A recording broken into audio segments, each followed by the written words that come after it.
Tara guys, samahan niyo kung magluluto tayo ng creamy chicken with banana. Yan na nga ang ating mga ingredients na gagamitin natin sa ating recipe.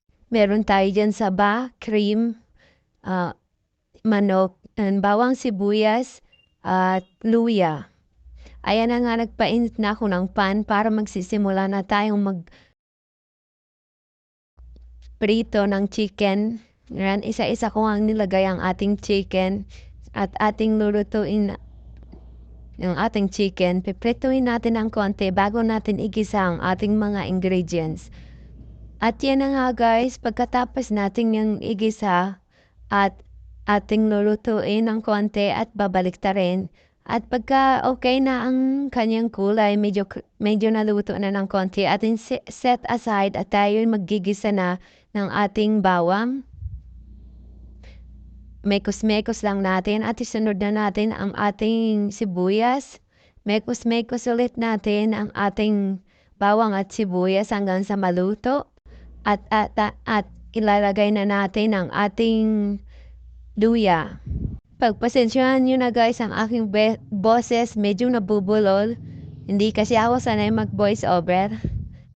At pagka nalagay na natin ang ating luya, imekos-mekos ulit hanggang sa maluto din ang ating luya. At pagkatapos niyan, ilalagay na natin ang ating mushroom.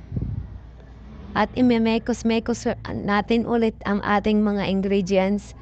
At pag ganyan na, ay ilalagay na natin ang chicken.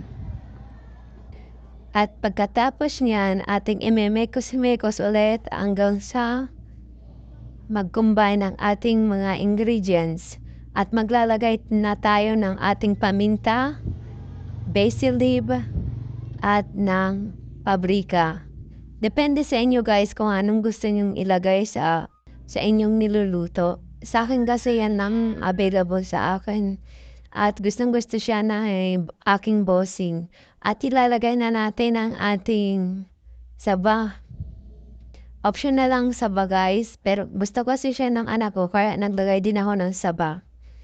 At pagkatapos niya na ating imekos-mekos ng kaunti ang ating ingredients at maglalagay na tayo ng isang chicken cubes. At maglalagay na rin tayo ng ating pang-sabaw. At yan, hintayin nating maluto ng konti at inalagay na natin ang ating cream. At pagkatapos niyan, ating lulutuin ang ating mga ingredients.